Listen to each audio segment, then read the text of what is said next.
Hello and welcome my dear students. Today we are starting a new chapter that is excretory system और excretory system को हम हिंदी में उत्सर्जन तंत्र भी बोलते हैं। और excretory system में हम वो सिस्टम पढ़ेंगे जहाँ पर हम अपने बॉडी के टॉक्सिकेंट्स को बाहर निकाल देते हैं, मीन्स बॉडी से बाहर रिमूव कर देते हैं। और ह्यूमन बींग्स में एक्सक्रीटरी सिस्टम आपके सिलेबस में है, जहाँ पर हमें किडनी का स्ट्रक्चर, नेफ्रॉन और पूरा का पूरा एक्सक्रीटरी पाथवे पढ़ना होगा। सो आज की स्टार्टिंग वीडियो में हम एक इंट्रोडक्शन ले लेंगे कि एक्सक्रीशन क्या होता है और इसके क्या क्या फीचर्स हैं। सो चलिए स्टार्ट करते हैं और बहुत ध्यान से देखिएगा इस वीडियो को, बहुत इंटरेस्टिंग होने वाला है। फर्स्ट ऑफ ऑल जान लेते हैं कि एक्सक्रीशन की डेफिनेशन क्या होती है। So the process of removal of nitrogenous waste material from the body is called excretion. Simple सी दो लाइन की डेफिनेशन है। हम जो भी फूड इंटेक करते हैं, हम सबसे पहले तो एलिमेंट्री कैनाल में उस फूड को डाइजेस्ट करते हैं और डाइजेस्ट करने के बाद हमें एंड प्रोडक्ट में कुछ ना कुछ एनर्जी कंपाउंड मिलते हैं। जैसे कि अगर एनिमल की बात करें तो ग्लूकोज होता है, प्लांट की बात करें तो वहाँ पर स्टार्च वगैरह होता है। सो ये जितने भी हमारे फूड पार्टिकल्स हैं, ये डाइजेस्ट होने के बाद दो टाइप के पार्टिकल्स में डिवाइड हो जाएंगे।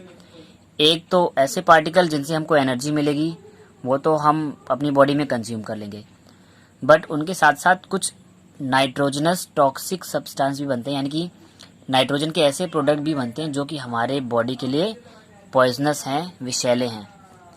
और उन नाइट्रोजनस वेस्ट प्रोडक्ट को बॉडी कैरी नहीं कर सकती क्योंकि वो बॉडी के लिए हार्मफुल हैं, बॉडी को नुकसान पहुंचा सकते हैं।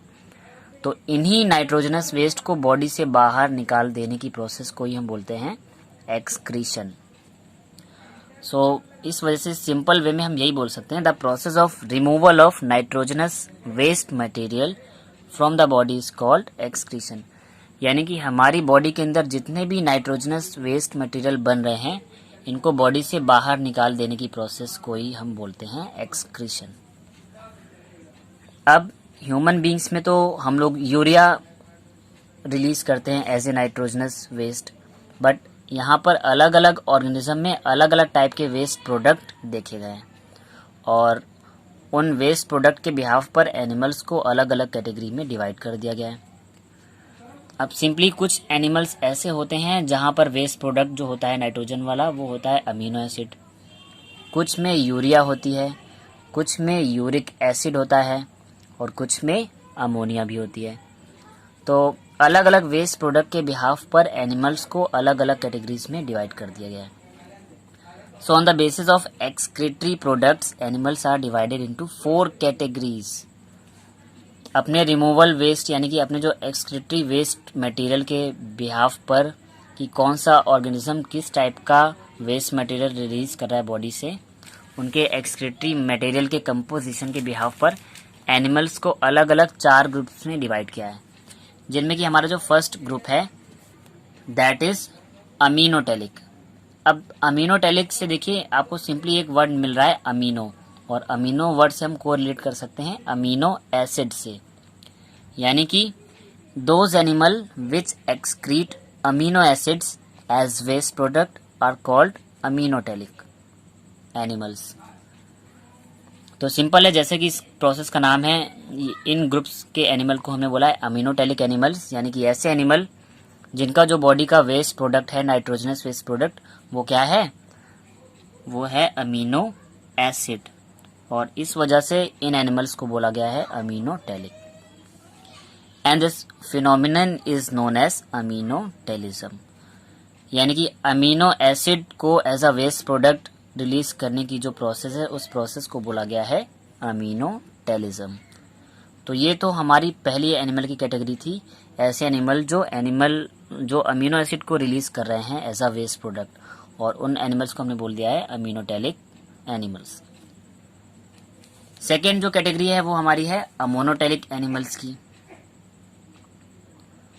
अब अमोनो से टर्म आती है अमोनिया, यानी कि यहाँ पर कुछ ऐसे ऑर्गेनिज्म होंगे जो कि अमोनिया को वेस्ट प्रोडक्ट के फॉर्म में बॉडी से बाहर निकाल रहे होंगे।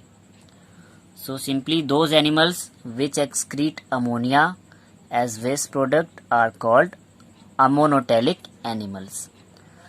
तो ऐसे एनिमल्स जहाँ पर जो नाइट्रोजनस वेस्ट प्रोडक्ट बन रहा है बॉडी के अंदर वो है अमोनिया, और वो उसी अमोनिया को डायरेक्टली बॉडी के बाहर रिलीज कर देंगे। ऐसे एनिमल्स को बोलेंगे ammonotelic animals, and this phenomenon is known as ammonotelism. और इन एनिमल्स के अमोनिया के रिलीज करने की जो प्रोसेस है, इस प्रोसेस को ही बोला गया है अमोनोटेलिज्म। तो सिंपली जिन एनिमल्स में अमीनो एसिड बन रहा था और वो अमीनो एसिड को रिलीज कर रहे थे as a nitrogenous waste product, उन एनिमल्स को बोला गया था अमीनोटेलिक ऑर्गेनिज्म। और जिनमें यूरिया बन रही है as a nitrogenous waste product, उन एनिमल्स को बोला गया है यूरिकोटेलिक एनिमल्स, और इस प्रोसेस को बोला गया है यूरिकोटेलिज्म। अब अगर यूरियोटेलिक, बट अभी हम यूरिकोटेलिक की बात नहीं करेंगे, अभी तो हम बात कर रहे हैं अमोनोटेलिक की, क्योंकि फर्स्ट तो हम अमीनो एसिड की हो गई और अब अमोनोटेलिक की बात करें, यानी कि जहां पर अमोनिया रिलीज हो रही है, और ऐसे एनिमल्स को बोला है अमोनोटेलिक एनिमल्स, और इस फिनोमिना को बोला है अमोनोटेलिज्म। अब कुछ एग्जाम्पल देख लेते हैं अमोनिया रिलीज करने वाले ऑर्गेनिजम्स के, यानी कि अमोनोटेलिक ऑर्गेनिज्म के। तो अमीबा जो कि यूनिसेलुलर होती है, कई सारी फिशेस, और जितने भी मोस्टली एक्वेटिक एनिमल्स हैं, यानी कि जो समुद्र में रहने वाले जितने भी एनिमल्स हैं, वो सारे अमोनोटेलिक होते हैं, यानी कि इनकी बॉडी में जो वेस्ट प्रोडक्ट होता है वो अमोनिया होता है। अब अपनी थर्ड कैटेगरी पे आ जाते हैं, जिसको बोलते हैं कि हम यूरियोटेलिक।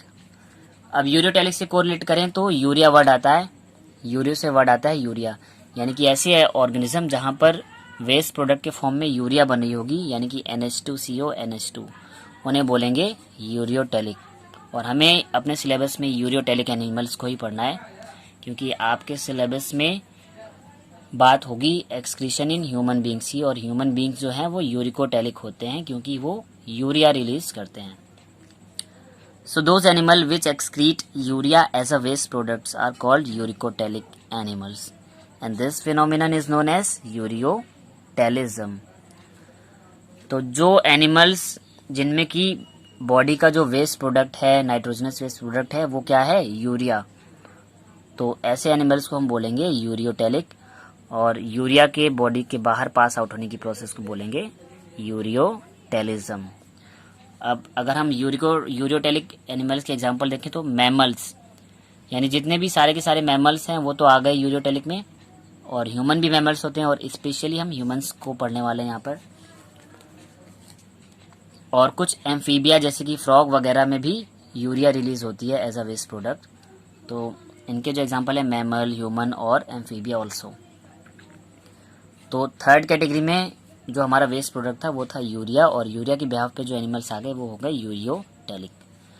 अब आज की हमारी लास्ट कैटेगरी है, that is uricotelic. So those animal which excrete uric acid as waste product are called uricotelic animals, and this phenomenon is known as uricotelism. तो हमारा जो लास्ट वेस्ट प्रोडक्ट है, ऐसे एनिमल्स को इस ग्रुप में रखा गया है जो कि बॉडी से यूरिक एसिड को रिलीज करेंगे वेस्ट प्रोडक्ट के फॉर्म में। तो ऐसे एनिमल्स को बोला जाएगा यूरिकोटेलिक एनिमल्स, और यूरिक एसिड के रिलीज करने की जो प्रोसेस है उसे बोला जाएगा यूरिकोटेलिज्म। और इसका जो एग्जांपल है वो है बर्ड, इंसेक्ट और सम रेप्टाइल्स, यानी कुछ रेप्टाइल्स यानी कि स्नेक्स वगैरह में ये प्रोसेस देखने को मिली है। तो हमने एक्सक्रीशन के बिहाफ पर 4 टाइप के ऑर्गेनिज्म पढ़ लिए। अगर एनिमल में अमीनो एसिड है वेस्ट प्रोडक्ट के फॉर्म में, तो उन एनिमल्स को हम बोलेंगे अमीनोटेलिक। अगर वेस्ट प्रोडक्ट अमोनिया है तो उन एनिमल्स को बोलेंगे अमोनोटेलिक। अगर वेस्ट प्रोडक्ट के फॉर्म में यूरिया है तो एनिमल्स को बोला जाएगा यूरियोटेलिक, और अगर वेस्ट प्रोडक्ट है हमारा यूरिक एसिड तो उन एनिमल्स को बोलेंगे यूरिकोटेलिक। सो एनिमल्स के वेस्ट प्रोडक्ट के बिहाफ पर हमने 4 कैटेगरियां पढ़ी, अमीनोटेलिक, अमोनोटेलिक, यूरियोटेलिक और यूरिकोटेलिक। सो आज की वीडियो में इतना ही, एंड ये एक इंट्रोडक्टरी वीडियो था एक्सक्रीटरी सिस्टम का, जहां पर हम ने केवल ये जाना कि एक्सक्रीशन क्या होता है और एक्सक्रीशन के बिहाफ पर हमने एनिमल्स को किन किन कैटेगरीज में डिवाइड कर दिया है। और नेक्स्ट वीडियो में हम इसके आगे ह्यूमन बींग्स में एक्सक्रीशन को स्टार्ट करेंगे। सो ये वीडियो आपको कैसा लगा स्टूडेंट्स, कमेंट करके बताएं। एंड अगर ये वीडियो आपको पसंद आया है तो इसे लाइक करें एंड सभी स्टडी रिलेटेड ग्रुप्स में शेयर करें ताकि मोस्ट ऑफ द स्टूडेंट्स अपने डाउट्स को क्लियर कर लें। एंड अगर आपने चैनल सब्सक्राइब नहीं किया है तो चैनल को सब्सक्राइब कर लें और बेल आइकन भी प्रेस कर लें ताकि आने वाले वीडियोस की नोटिफिकेशन आपको टाइमली मिलते रहें। Thank you my dear students.